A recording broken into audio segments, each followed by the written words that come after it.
yourselves, you disgusting redneck trash!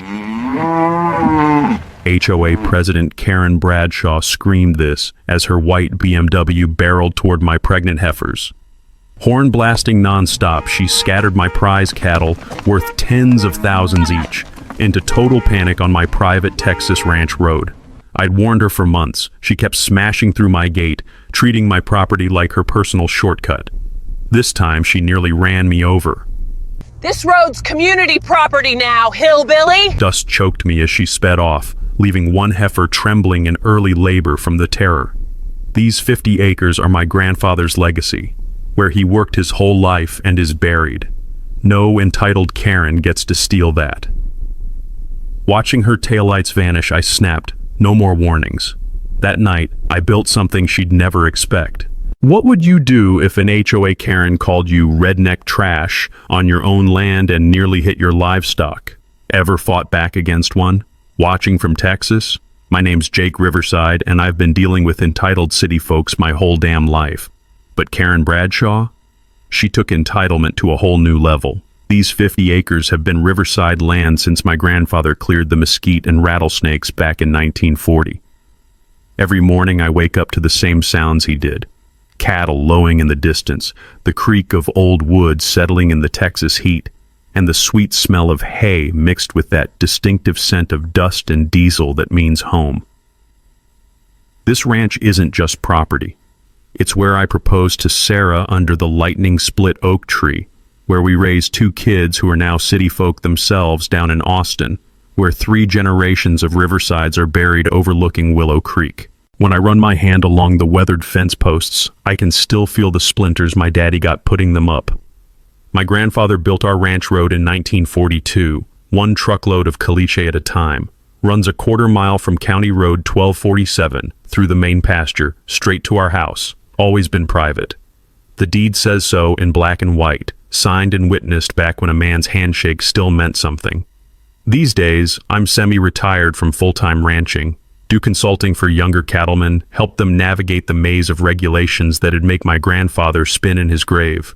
Sarah teaches 3rd grade at Millbrook Elementary, been there 15 years, knows every kid's name and their parents' business too. We're not rich, but we're respected. At least we were, until our new neighbor decided respect was optional. Karen Bradshaw rolled into Millbrook Estates like she owned the whole county. Divorced real estate agent from Dallas with more money than sense, bought the biggest house in that fancy development for close to $1 million. Always dressed like she was heading to some charity luncheon even when she was just checking her mailbox. The woman wore high heels to get her newspaper. Within 6 months, she'd maneuvered herself into the HOA president seat and started what she called community improvement initiatives. Translation: making everyone's life miserable until they bent the knee to Queen Karen's suburban vision. The trouble started innocent enough. Karen figured out that cutting through my ranch road saved her precious 3 minutes getting to the highway. For a woman who spent an hour every morning applying enough makeup to paint a barn, you'd think 3 minutes wouldn't matter. But Karen wasn't the asking permission type. First time through, I thought it was a mistake. Second time, I walked out polite as Sunday church and explained it was private property. She powered down that BMW window and flashed me a smile so fake it could have been made in China. "Oh, honey, this little dirt road? That's been public access forever. You can't just block neighbors from using established community routes." I showed her the deed, pointed to the signs, explained that everything past my cattle gate belonged to the Riverside family, had since before she was born. Her smile turned sharp enough to cut glass. "Well, bless your heart, sugar. We'll just see about that." Any Texan knows "bless your heart" is fighting words wrapped in fake politeness, and that sugar dripped with enough venom to kill a horse. But the real declaration of war came the next morning. I was moving my prize Angus bull, 1,500 pounds of pure muscle worth more than Karen's car payment, when she came barreling through at her usual 7:15. Laid on that horn like the world was ending, scattered my cattle, and when I stepped into her path with my hands up, she actually accelerated. The sound of German engineering meets Texas gravel at 30 miles per hour is something you don't forget. Neither is the taste of dust mixed with exhaust fumes or the sight of a $2,000 heifer limping away from near miss with a BMW bumper. That's when I realized Karen Bradshaw hadn't just moved to the neighborhood, she'd invaded it. And this old rancher was about to teach her the difference between city rules and country justice.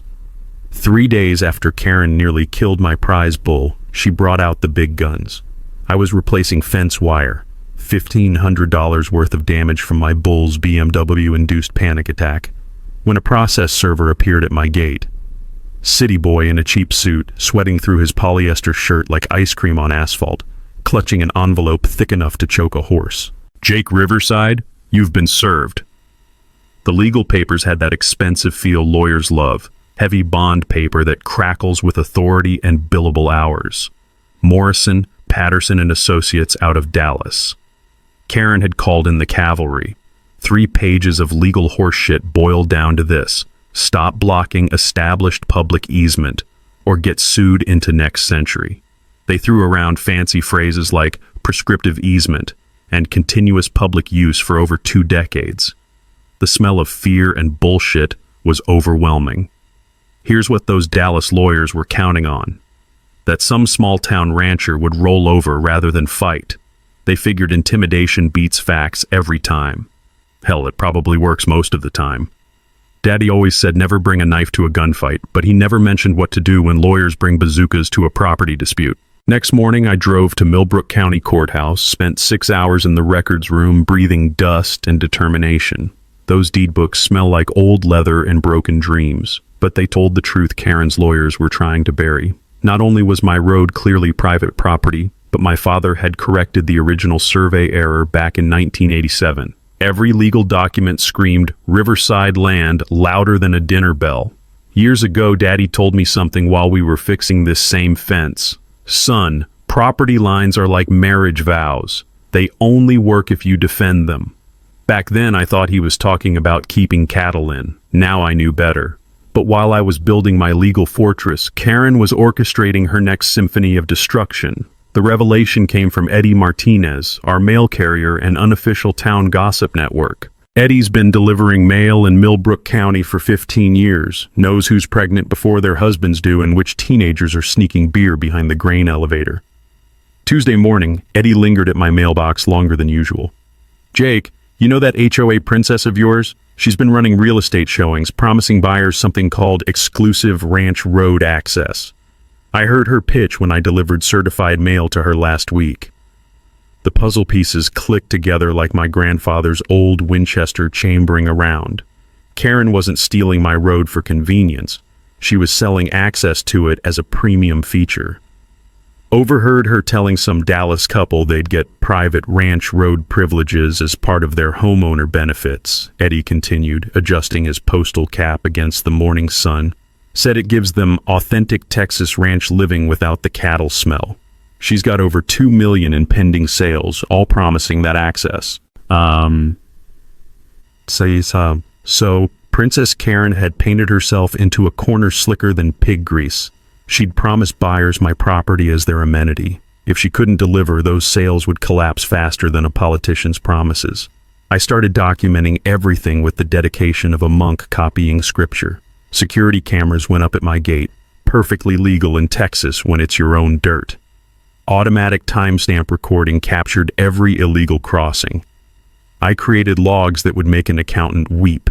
Dates, times, license plates, duration of trespass. The certified mail to Karen and her HOA board was poetry in legal language. Stay off Riverside property or face criminal prosecution. Karen's response arrived not through lawyers, but through pure escalation. She started treating my ranch road like her personal highway system. Morning commute, drove through. Lunch run, drove through. Evening yoga class, you bet your ass she drove through. Sometimes she brought passengers for the full tourist experience. And here's our community access road that connects to the historic ranch property. The woman was selling guided tours of my stolen land. The sound of her BMW became my daily torture. That distinctive purr of German engineering followed by the aggressive crunch of gravel that didn't belong to her. Every morning at 7:15, every evening at 6:30, regular as church bells and twice as annoying. But Karen wasn't satisfied with just theft. She filed noise complaints against my cattle operation. 40 years of ranching, never one problem, and suddenly my cows were disturbing the peace. She reported my consulting work as unlicensed commercial activity. The woman was trying to destroy everything my family had built because I wouldn't hand over my birthright to her real estate empire. That evening, Sarah and I sat on the porch watching sunset paint the sky red over land that had buried 3 generations of riversides. The cicadas were singing their evening song, mixing with the distant sound of cattle settling for the night. "She's not going to stop," Sarah said quietly, her teacher's intuition cutting straight to the heart of it. "No," I agreed, feeling something hard settle in my chest. "But neither am I." Karen's psychological warfare started at dawn and ran past midnight. She'd come screaming through my gate at 5:30 a.m., laying on that BMW horn like Gabriel announcing Judgment Day, scattering my cattle during their morning feed. Then again around midnight, headlights slicing through darkness like searchlights, spooking heifers that had finally settled down for the night. The stress was killing my herd. Pregnant cattle don't handle chaos well. Affects everything from milk production to calf birth weights. Each of those heifers represented $15,000 on 4 legs, and Karen was terrorizing them for sport. But the real sabotage started when she began leaving my gate wide open. I'd find it swinging in the morning breeze like a drunk man's handshake, my prize cattle wandering onto County Road 1247, looking for adventure they couldn't afford. In Texas, loose livestock means liable rancher.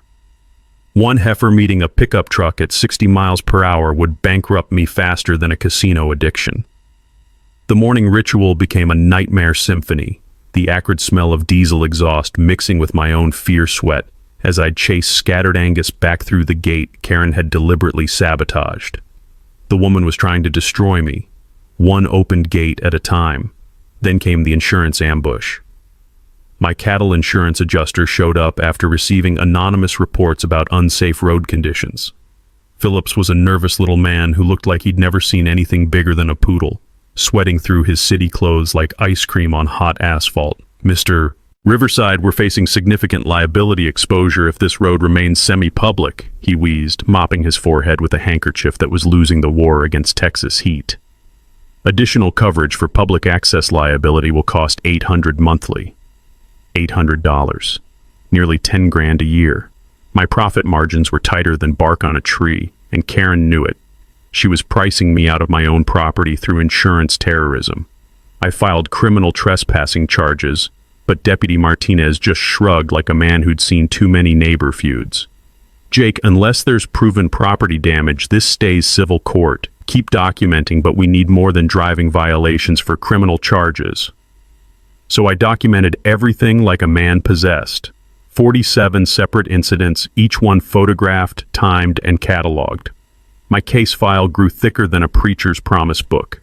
The real gut punch came when I discovered Karen's political connections. Betty Coleman pulled me aside during one of my courthouse research trips. Betty'd worked county records since dirt was invented, knew every secret buried in those filing cabinets.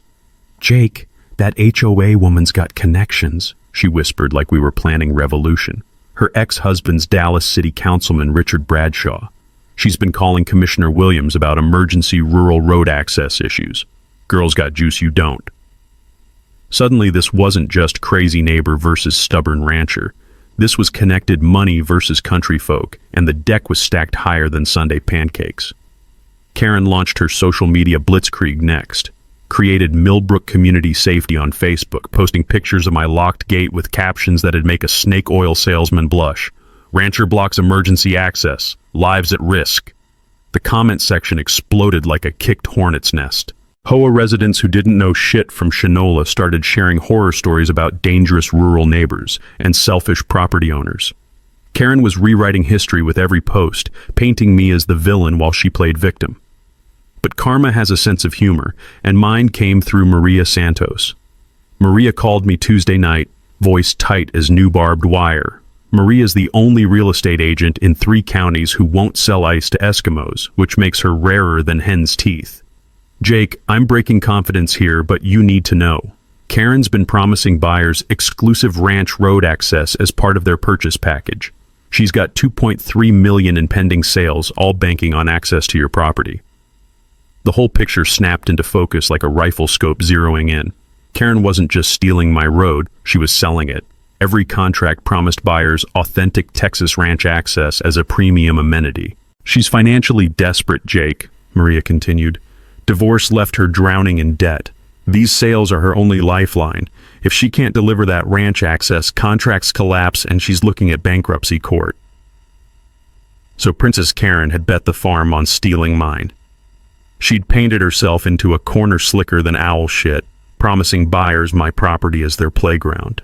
Her entire financial survival depended on my surrender. That night, I spread property surveys across my kitchen table, studying boundary lines by lamplight while Sarah made coffee strong enough to wake the dead. The smell of Maxwell House mixed with determination filled the air. "You're planning something," Sarah observed, reading my face like she'd been doing for 25 years. "Damn right I am." I traced the property line with my finger. "Karen wants to play hardball? Time to show her what a real Texas fastball looks like." Karen's desperation turned her nastier than a stepped-on copperhead. The environmental attack came first. She filed complaints with the Texas Commission on Environmental Quality, claiming my cattle were poisoning local water sources and creating unsanitary conditions that threaten community health. Pure bullshit wrapped in official paperwork, but it brought Inspector Rodriguez to my ranch with testing equipment and a government attitude.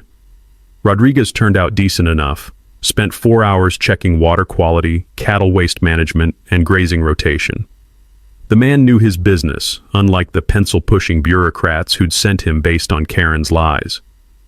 "Your operation's cleaner than most commercial dairies, Mr. Riverside," Rodriguez said, sealing water samples that would prove my innocence. Whoever filed these complaints either doesn't understand cattle ranching or has other motives. Filing false environmental reports carries serious penalties.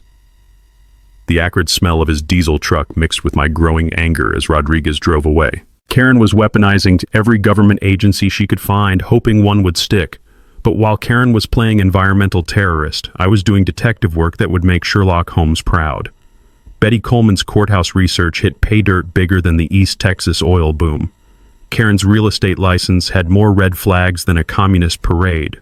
2 previous suspensions for the exact same scam she was running on me. "North Dallas, 2019, Betty whispered during my weekly record search, her voice carrying the satisfaction of a woman who'd found buried treasure. Promised buyers exclusive access to private lake property. Owner sued for fraud. Karen paid $95,000 in damages, lost her license for 18 months. The woman was a career property thief. This wasn't personal hatred. This was her goddamn business model. Karen's daily invasion force escalated from annoying to insulting.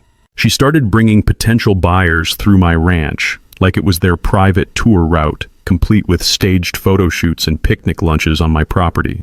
These Dallas suburbanites would pile out of their luxury SUVs, take selfies with my cattle, and discuss property values while standing on land their realtor didn't own. The sound of designer boots crunching on my gravel became the soundtrack to pure rage. Karen would point out amenities like my old oak tree and creek access as selling points for houses that had no legal right to either. I documented every trespass with the obsession of a man collecting evidence for his own murder trial. Video footage of Karen's fraudulent sales presentations, audio recordings promising guaranteed ranch access, signed statements from buyers who'd been lied to about property boundaries. My evidence file grew thicker than a Richardson phone book. The insurance fraud attempt that followed was so brazen it belonged in a criminal justice textbook. Karen filed claims against HOA insurance for community road maintenance, trying to bill my private road as association property. Her insurance company investigated faster than gossip spreads in a small town, discovering what every county record showed. My road was private property with zero HOA ownership. Karen faced potential criminal charges for filing fraudulent insurance claims. But the real revelation came when I uncovered the financial desperation driving Karen's madness. Through Maria Santos, I learned the HOA budget was more broken than a politician's promise. Karen had approved over $180,000 in unauthorized community improvements, designer landscaping that cost more than most folks' houses, streetlights expensive enough to illuminate Dallas, and a pool complex that looked like something from a country club. HOA members are furious about the special assessments, Maria explained during our confidential conversation. Karen needs property values to jump 15% just to justify her spending. Without that ranch access marketing angle, she's facing a recall election and personal bankruptcy. The woman had gambled her entire future on stealing my property. Karen's desperation peaked when she contacted County Commissioner Williams about eminent domain, wanting the government to seize my ranch road for emergency access. Williams, who'd known my family since before Karen was born, shut her down like a saloon on Sunday. No demonstrated public need, Williams told her. Emergency services have proper access routes that don't require private property seizure. But Karen's media blitz was just getting started. She brought Channel 8 News to film her version of reality, painting me as the unreasonable old rancher blocking progress and community safety. The Thursday evening broadcast made my blood pressure spike like a thermometer in hell. There was Karen, playing concerned citizen while some fresh-faced reporter repeated her lies about emergency access and community needs. They made me look like a selfish bastard standing in the way of public safety.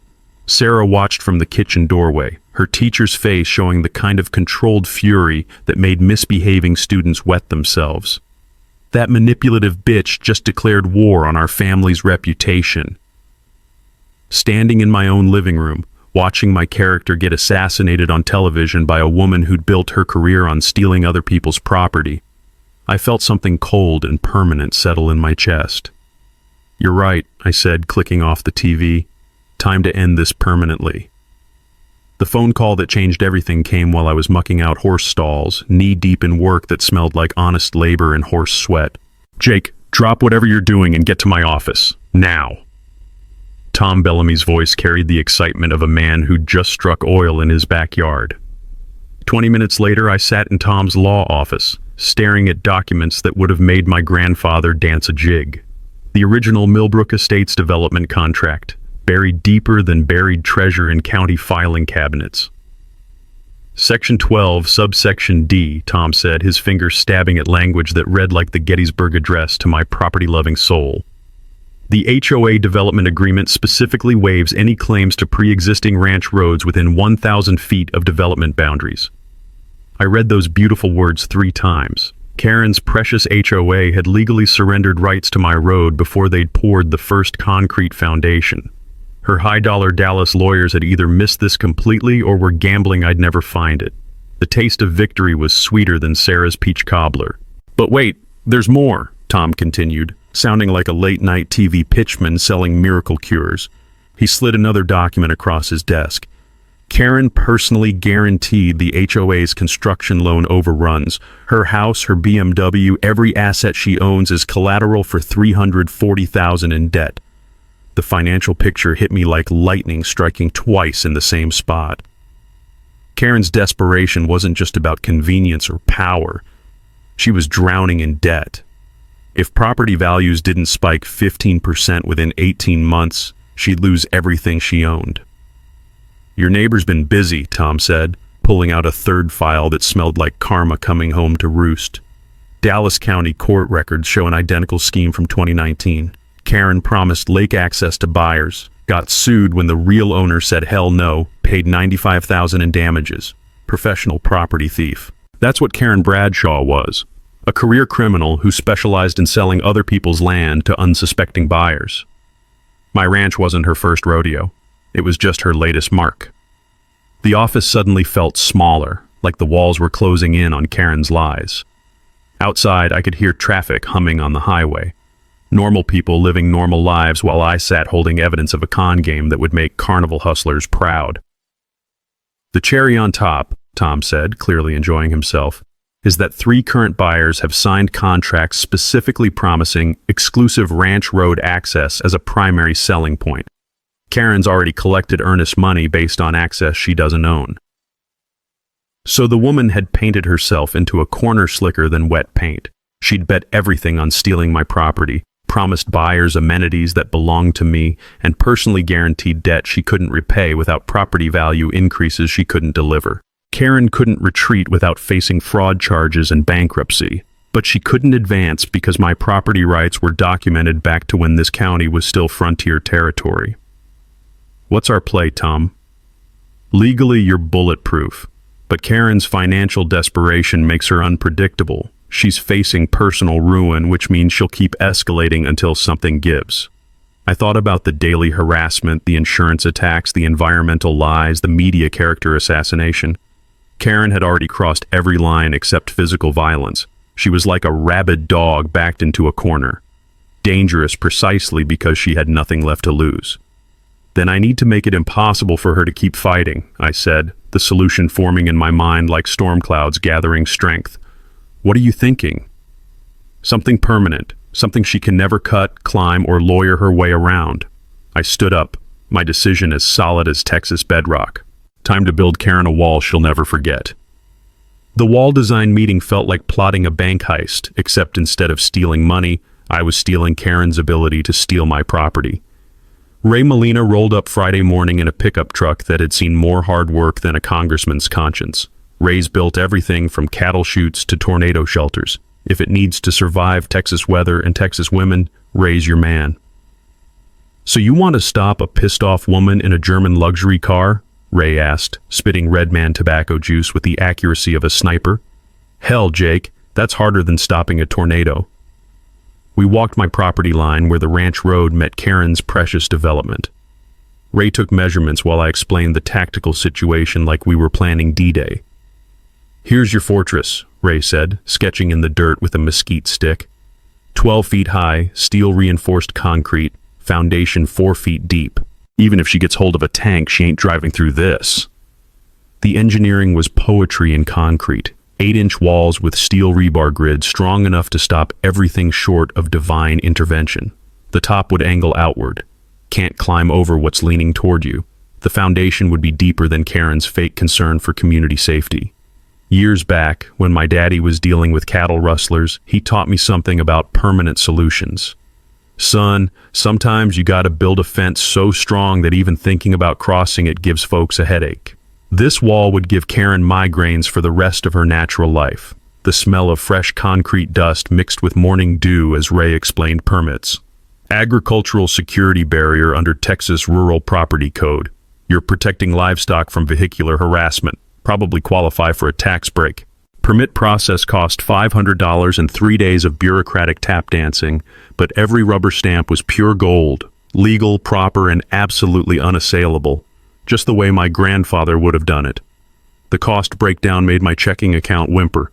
$47,000 for materials and labor, $3,000 for permits and inspections, $2,000 contingency for Murphy's Law. Total damage, $52,000 to solve a problem that could have been fixed with basic human decency. But I'd been saving for this day since Karen's first trespass. Sometimes a man has to invest in peace of mind the same way he invests in good cattle. Ray's technical specs sounded like something from a military manual.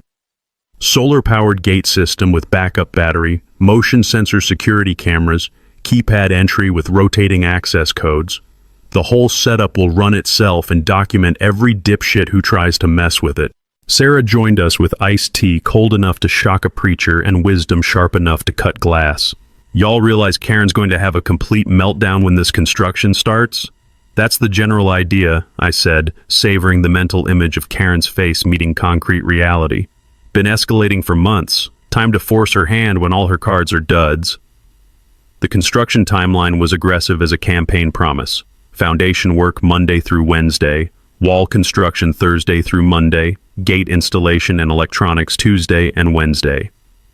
10 working days to build something Karen could never remove, bypass, or litigate into submission. Ray suggested timing construction during peak real estate season when Karen's potential buyers would witness their promised ranch access disappearing behind an impenetrable wall, maximum financial impact when it would hurt most. Strategic thinking. Ray nodded like a general approving battle plans. Hit her in the wallet, only place some people feel pain. We planned the media component with the precision of a presidential campaign. Jim Patterson at the Millbrook Gazette had covered my family fairly for decades. Time to make sure the real story got told before Karen could weave her web of lies. The community angle fell into place naturally. Millbrook County Fair happened to coincide with projected completion, nothing like hometown celebration to showcase agricultural security and property rights victory. Financial planning was tighter than new boots, but manageable. Cattle fund covered construction, future speaking engagements about property rights would refill coffers, and insurance premiums would drop with controlled access eliminating liability nightmares. But psychological preparation was crucial. Karen would throw everything at this project: construction sabotage, media manipulation, legal harassment, maybe physical confrontation. I needed to stay cooler than a rattlesnake in winter. Document everything and let concrete do the talking. The evening planning session wrapped with Sarah and me on the porch, watching sunset paint the sky red over land that would soon be permanently protected. Cattle calls mixed with the distant hum of highway traffic that Karen would never again use to justify trespassing. "You absolutely sure about this?" Sarah asked, her teacher's voice carrying 25 years of knowing when I was committed past the point of reason. "Never been surer," I replied, feeling satisfaction settle in my bones like good whiskey. Time to teach Princess Karen what permanent means in Texas. The mockingbird in our oak tree started its evening song, mimicking car horns and construction sounds like it was already practicing for the show to come. The concrete mixer rumbled to life Monday morning at first light, and Karen materialized like a bad omen 15 minutes later. I was directing Ray's crew on foundation placement when that familiar BMW engine came screaming down my ranch road, followed by the theatrical slam of car doors and the aggressive click, click, click of high heels on gravel that belonged to someone else. "Stop this illegal construction immediately!" Karen shrieked, power walking toward our work site in a white business suit that probably cost more than my annual veterinary bills. Behind her marched 3 other women who looked like they'd escaped from a charity auction planning committee. The morning air still carried the sweet smell of mesquite and diesel fumes as Karen's emergency HOA delegation invaded my property line like suburban conquistadors claiming new territory. "Morning, ladies," I said, tipping my hat with the manners my grandmother had beaten into me with a wooden spoon. "Y'all are trespassing on private property. Might want to retreat to public roads before someone calls the sheriff." Karen's face turned redder than a spanked baby's ass. "This is community property. You can't build barriers to block emergency vehicle access." Ray looked up from his concrete forms with the patience of a saint dealing with sinners. "Ma'am, everything's properly permitted for agricultural security improvement. County's already signed off on every measurement." That's when Karen unveiled her secret weapon. A nervous man in a hard hat who looked like he'd rather be anywhere else on God's green earth. "This is County Inspector Williams," Karen announced with the smugness of someone holding a royal flush. "He's here to shut down your code violations." Except Williams examined our permit folder like a man reviewing his own death certificate. Ray handed him documentation with the confidence of someone whose paperwork was more airtight than a mason jar. "Everything appears in compliance," Williams mumbled after 5 minutes that deflated Karen's righteous indignation like a punctured balloon. "Setbacks meet requirements. Foundation depth exceeds agricultural standards." The look on Karen's face could have curdled fresh milk. Her emergency committee started whispering like church ladies sharing scandal while Williams escaped to his county truck faster than a cat with its tail on fire. But Princess Karen wasn't ready to surrender. Tuesday morning's sabotage discovery made my blood hotter than July asphalt. Someone had attacked our foundation forms with all the skill of a drunk toddler. Concrete molds pried apart, rebar scattered like giant pickup sticks, and footprints in the mud telling stories of amateur hour vandalism. My security cameras had recorded the whole pathetic show. A figure in dark clothes wielding a crowbar around 2 a.m., working with about as much construction knowledge as a city dog has about cattle herding. The perpetrator's face stayed hidden, but that BMW parked on the county road was more recognizable than Sunday church bells.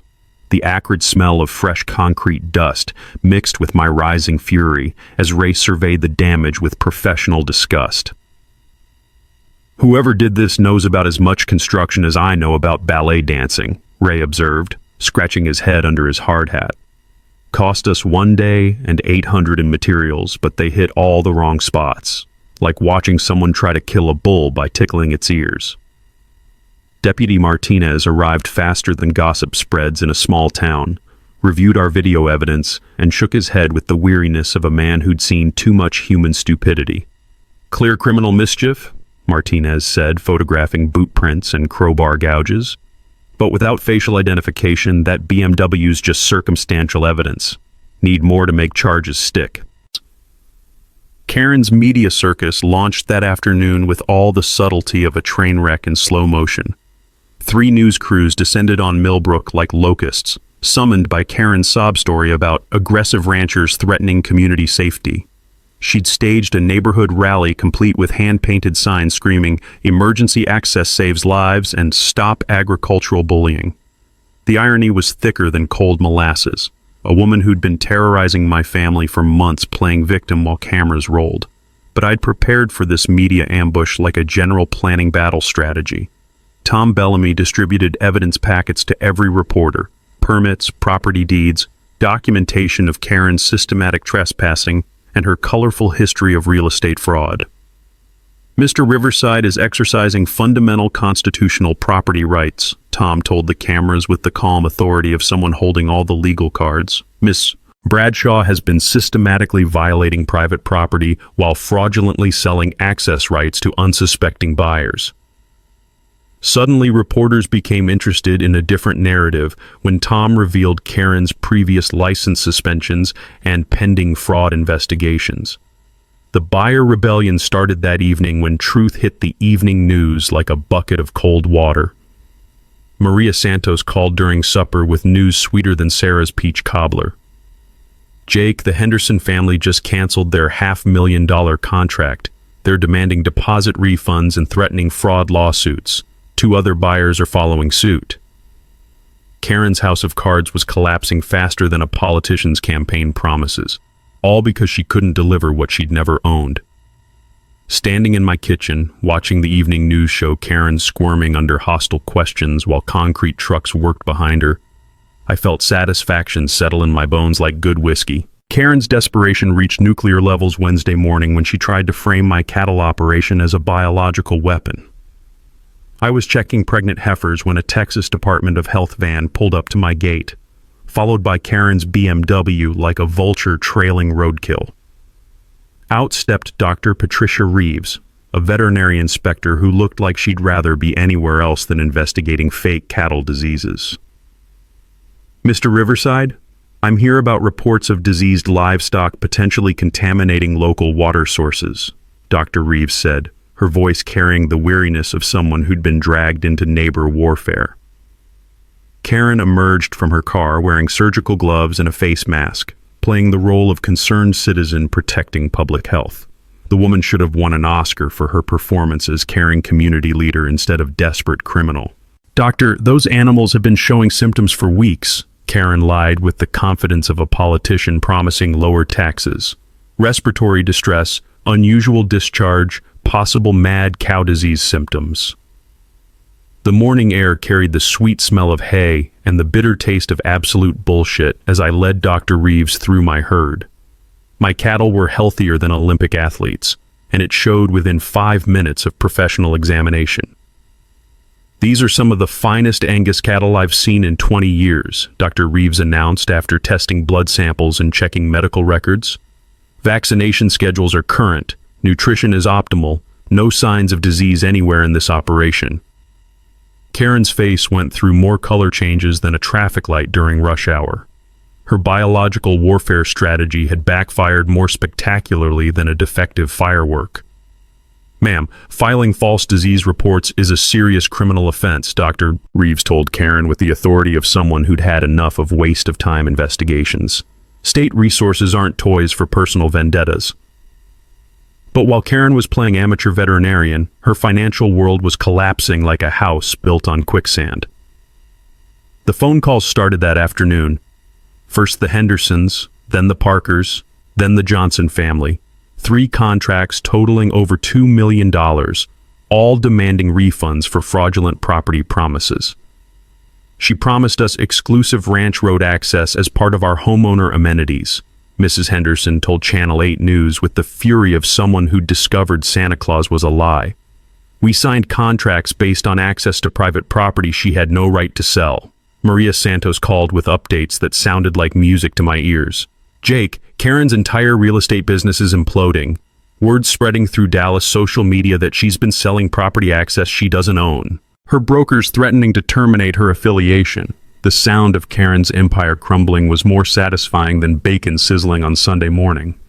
But Princess Karen wasn't surrendering without one last desperate gambit.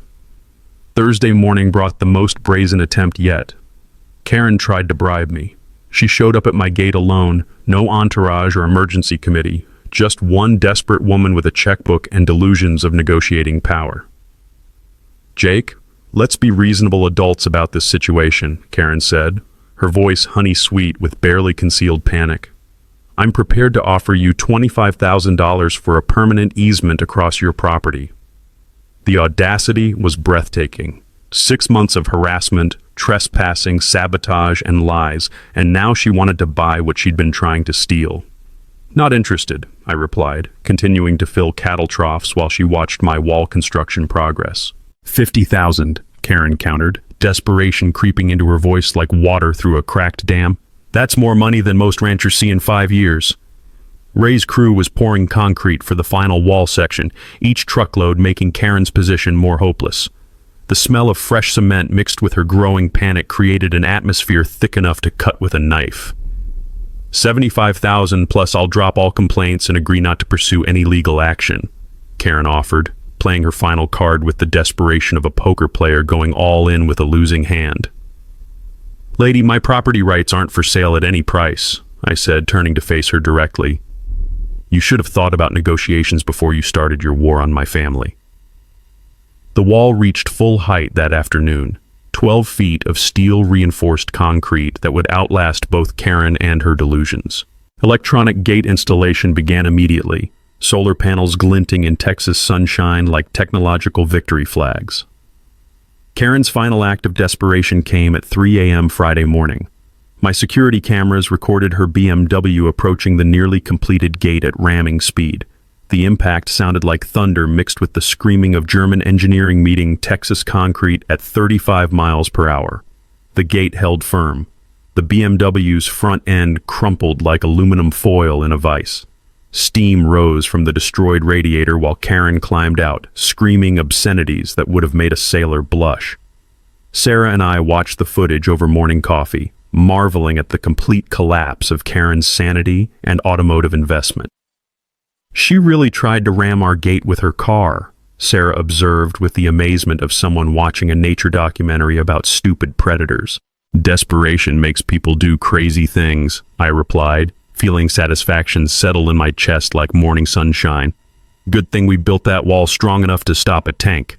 The sound of sirens approaching in the distance meant Deputy Martinez was about to arrest Karen for vehicle assault and destruction of property. Justice was finally coming home to roost. The annual Millbrook County Fair turned into the stage for Karen's final performance, and what a show it was. Saturday morning arrived with the kind of clear blue sky that makes Texas proud of itself. Perfect weather for community celebration and public justice. The fair was already buzzing with families, livestock displays, and the smell of funnel cake mixing with barbecue smoke when the media circus descended. 3 television news crews had followed the Karen Bradshaw story from property dispute to criminal investigation, and they weren't missing the climax. Camera trucks lined the fairground parking lot like electronic vultures waiting for roadkill. I was judging the youth cattle competition when I spotted Karen's arrival through the main gate. She'd assembled what looked like her last loyal supporters, maybe a dozen HOA members clutching signs reading "Property rights for everyone" and "Stop rancher bullying."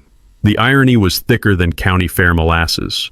Karen marched toward the information booth where local officials were holding their traditional State of the County presentation. Her timing was perfect. Maximum crowd, maximum media coverage for her final desperate stand. "Ladies and gentlemen," Karen shouted, her voice carrying across the fairgrounds like a carnival barker announcing the freak show. "We need to discuss the illegal wall blocking emergency access to our community." Heads turned, Cameras swiveled, and suddenly the whole fair was watching suburban drama unfold under the big Texas sky. Karen had everyone's attention, exactly what she'd wanted for months. That's when I stepped up to the microphone. "Folks, I'm Jake Riverside," I said, my voice calm as Sunday morning. "Ms. Bradshaw has been trespassing on my private property for 6 months, and now she's upset that I built a legal wall to protect my cattle from her harassment." The crowd murmured like bees discovering honey. Karen's face went through more color changes than a sunset over cotton fields. "That's a lie," Karen screamed, her composure cracking like old paint. "This man is blocking public access roads that have been community property for decades." Time for the evidence. I pulled out a folder thicker than a Sears catalog and handed copies to the gathered media. Property deeds going back to 1940, permits for my agricultural security wall, and documentation of 47 separate trespassing incidents by Ms. Bradshaw. The cameras ate it up like hungry cattle at feeding time. Reporters started flipping through pages, while Karen's support group began whispering among themselves like church ladies discovering scandal. "There's more," I continued, feeling the crowd's attention focus like sunlight through a magnifying glass. "Ms. Bradshaw has been selling ranch access to home buyers, promising them use of my private property without my permission." That's when the buyer parade started. Mrs. Henderson stepped forward from the crowd, her voice carrying the authority of someone who'd been lied to and didn't appreciate it. "Karen Bradshaw promised us exclusive ranch road access as part of our home purchase. We signed contracts based on access she had no legal right to provide." Behind her, 2 other families nodded agreement, their faces showing the special kind of anger reserved for people who'd been conned by smooth-talking real estate agents. The Texas Real Estate Commission investigator chose that moment to make his announcement. He'd been waiting in the crowd like a hunter in a blind, timing his revelation for maximum impact. "Based on our investigation, Ms. Bradshaw's real estate license is hereby suspended pending formal hearings on fraud charges," Investigator Williams announced to the assembled crowd and rolling cameras. "This represents a pattern of misrepresentation to home buyers dating back several years." Karen's world collapsed faster than a house of cards in a hurricane. Her remaining supporters started backing away like people discovering they'd been standing next to a lightning rod during a thunderstorm. But the show wasn't over yet. Deputy Martinez appeared from the crowd, warrant in hand, moving with the deliberate pace of justice finally arriving at its destination. "Karen Bradshaw, you're under arrest for criminal trespassing, property damage, fraud, and vehicle assault," Martinez announced while the cameras rolled and the crowd watched in stunned silence. The handcuffs clicked with the finality of a judge's gavel. Karen's perp walk past my 12-foot wall made for perfect television. Defeated fraud artist meeting immovable justice under the bright Texas sun. "Any final comments, Ms. Bradshaw?" a reporter shouted as Martinez loaded her into his patrol car. Karen's response was a stream of profanity that would have made a rodeo cowboy blush, all captured in high definition for the evening news. As the patrol car pulled away, I found myself standing next to my wall with half the county watching.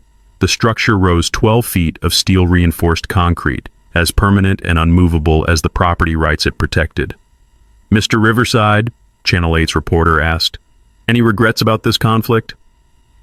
I looked at the wall that had cost me $52,000 but saved my sanity, then at the crowd of neighbors who'd witnessed justice being served.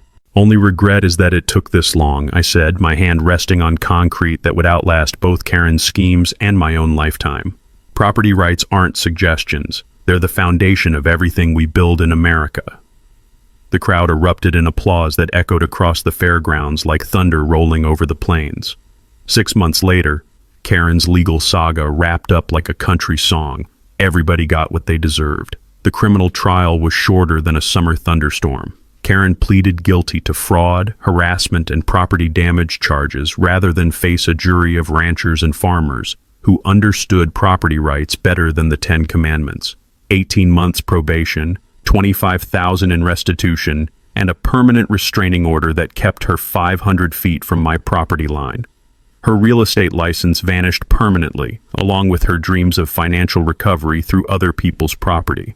The civil lawsuits from defrauded buyers resulted in another $180,000 in judgments that forced Karen to sell her mansion at a loss that would make a banker weep. Last I heard, she'd moved back to Dallas, working at some office job that didn't involve promising people things she couldn't deliver. Sometimes justice tastes sweeter when it's served with a side of humble pie. The new HOA leadership turned out to be reasonable human beings who understood the difference between community cooperation and property theft.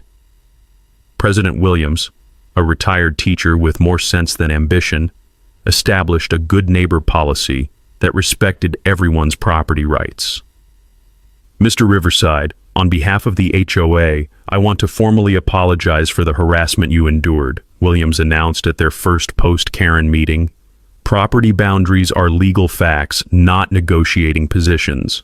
The community healing happened faster than spring grass after winter rain. We hosted a barbecue at our ranch that brought together old-timers and reasonable newcomers, proving that city folks and country folks could coexist when mutual respect replaced entitled demands. My wall became something of a local celebrity. Ray Molina's construction company started specializing in agricultural security barriers, using our project as their showcase example. Built to stop BMWs and bullies became their unofficial slogan. The technical success exceeded every expectation. Our electronic gate operated flawlessly through 18 months of Texas weather. The security cameras documented 0 unauthorized access attempts, and my insurance premiums dropped significantly, with controlled access eliminating liability concerns. But the real victory was personal peace. Morning coffee on the porch tasted sweeter without the sound of Karen's engine violating our property. Cattle fed on schedule without BMW-induced panic attacks. Sarah's garden flourished without daily doses of trespassing-related stress. The social good initiative grew from our experience into something meaningful for the whole community. The Millbrook Ranch Education Fund, established with speaking fees from property rights presentations, had already awarded scholarships to 12 rural students pursuing agricultural degrees. Every kid deserves the chance to build something lasting, I told the scholarship recipients at our annual award ceremony. Whether it's raising cattle, growing crops, or just standing up for what's right. The fund brought together former opponents in common cause. Even some ex-HOA members who'd initially supported Karen contributed to scholarships once they understood the real story. Turns out most people prefer truth over propaganda when given the choice. Practical lessons from our experience spread beyond Millbrook County.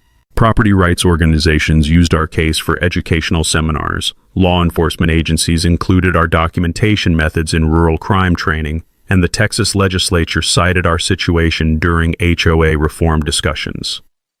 The wall itself became a teaching tool. Visitors from across Texas came to see the structure that had ended suburban property theft, turning our ranch into an unofficial monument to constitutional rights and concrete determination. My morning routine remained unchanged. Coffee, cattle check, gate operation for invited guests only. The difference was the absence of stress, the return of peace, and the satisfaction of knowing our property was permanently protected. Think we'll ever have neighbor problems again? Sarah asked one evening as we watched sunset paint the sky red over land that had buried 3 generations of Riversides. Not behind that wall, I replied, feeling contentment settle in my bones like good whiskey. The structure stood silhouetted against the evening sky, as permanent and unchanging as the property rights it represented. The cicadas started their evening symphony, mixing with distant cattle calls and the satisfied hum of electronic gates protecting what was ours. Peace had returned to Riverside Ranch, stronger than before and built to last.